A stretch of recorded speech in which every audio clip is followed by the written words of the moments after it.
Il arrive que ce qui se dresse devant nous semble bien loin de ce que nous avions espéré. Le poids des attentes déçues, la douleur des imprévus, ou le vide laissé par des projets qui s'effondrent peuvent nous décourager. Pourtant, la vérité de la parole de Dieu nous rappelle que ce qui ressemble à une fin est souvent le commencement de quelque chose de bien plus grand. Dieu n'abandonne jamais ses enfants dans le désert de la déception. Il orchestre chaque détail de nos vies avec un but qui dépasse tout ce que nous pourrions imaginer. Dans l'Ecclésiaste 3, verset 1, il nous est dit qu'il fait toutes choses belles en son temps. Ce n'est pas seulement une promesse, c'est le reflet de sa souveraineté absolue. Pensez à cet homme étendu près de la piscine de Bethesda dans Jean 5, versets 1 à 9. Pendant 38 ans, il a attendu la guérison, s'accrochant à l'espoir que l'eau s'agite. Mais quand Jésus s'est approché de lui, il a balayé les limites des attentes humaines et l'a guéri instantanément. Cet homme a reçu bien plus qu'une simple guérison, une vie nouvelle. Cela nous montre que les plans de Dieu surpassent même nos désirs les plus anciens. Si vous croyez que Dieu peut transformer votre vie aujourd'hui, tenons-nous ensemble dans la foi. Je vais élever une prière fervente avec vous au nom puissant de Jésus.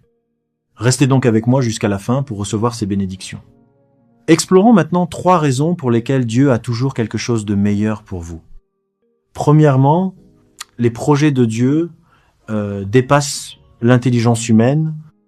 Mes amis, il y a des moments où les plans que nous avons soigneusement construits s'écroulent, nous laissant dans la confusion.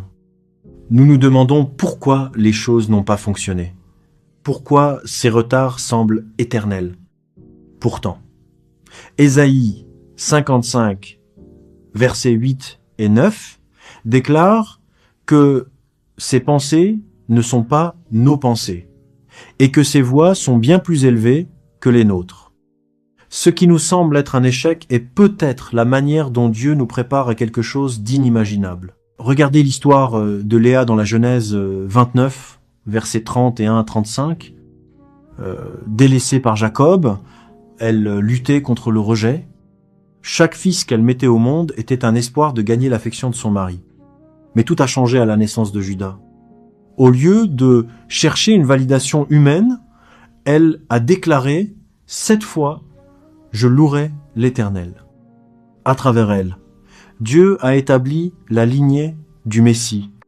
Proverbe 10 à 9, versets 20 et 1 nous rappelle qu'il y a dans le cœur de l'homme beaucoup de projets, mais que c'est le dessein de l'Éternel qui s'accomplit. Quand vous vous sentez découragé par les virages de la vie, souvenez-vous que les délais de Dieu ne sont pas des refus.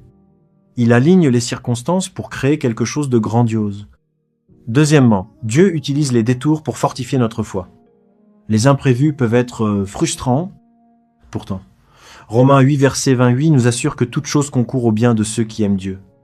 Considérez l'histoire des lépreux dans le 2e livre des rois, chapitre 7, versets 3 à 9.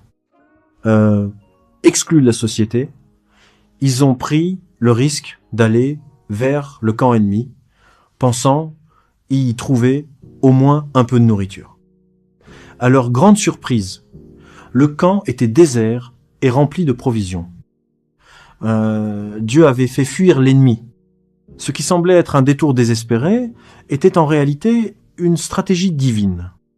Jacques 1, versets 2 et 3 nous dit de regarder comme un sujet de joie les diverses épreuves, car l'épreuve de votre foi produit la patience. Dieu ne vous abandonne pas dans le détour. Il marche avec vous, construisant une foi inébranlable et un témoignage qui glorifiera son nom. Troisièmement, les promesses de Dieu sont plus vastes que nos attentes. Éphésiens 3, verset 20 nous dit qu'il peut faire, par la puissance qui agit en nous, infiniment au-delà de tout ce que nous demandons ou pensons. Pensez à Jephthé dans le livre des Juges, chapitre 11. Rejeté et chassé par sa famille, Dieu a pourtant fait de lui un vaillant libérateur d'Israël. Son passé n'a pas dicté son futur. Dans Ésaïe 60 et un verset 3, nous voyons qu'il donne une couronne au lieu de la cendre, une huile de joie au lieu du deuil. Libérez-vous de vos attentes limitées et entrez dans la plénitude de ses promesses. Il y a quelque chose de merveilleux qui vous attend. À vous tous qui m'écoutez, unissons nos cœurs. Père Céleste, tu es saint et majestueux. Tu sièges au-dessus de toute création et les cieux proclament ta gloire. Tu es l'alpha et l'oméga, celui qui était, qui est et qui vient. Ta puissance est sans égale et ta sagesse est insondable. Ton amour est constant et ta miséricorde dure à toujours. Tu es mon Rédempteur, ma tour forte et mon bouclier. Seigneur, je viens devant toi avec un cœur rempli de gratitude. Merci pour le don de la vie, pour ta guidance constante. Merci pour ta parole qui éclaire mon sentier. Merci pour tes plans qui sont toujours pour mon bien et jamais pour mon malheur. Merci pour chaque porte fermée et chaque détour que tu as utilisé pour me bénir. Père miséricordieux, pardonne mes péchés, connus ou inconnus. Purifie-moi de toute iniquité et crée en moi un cœur pur. Je pardonne aussi à ceux qui m'ont blessé, comme tu m'as pardonné. Je place ma vie entre tes mains. Quand je fais face à des obstacles, rappelle-moi que tu travailles dans l'ombre. Je déclare au nom de Jésus qu'aucune arme forgée contre moi ne prospérera. Je lie tout esprit de doute, de peur et de découragement.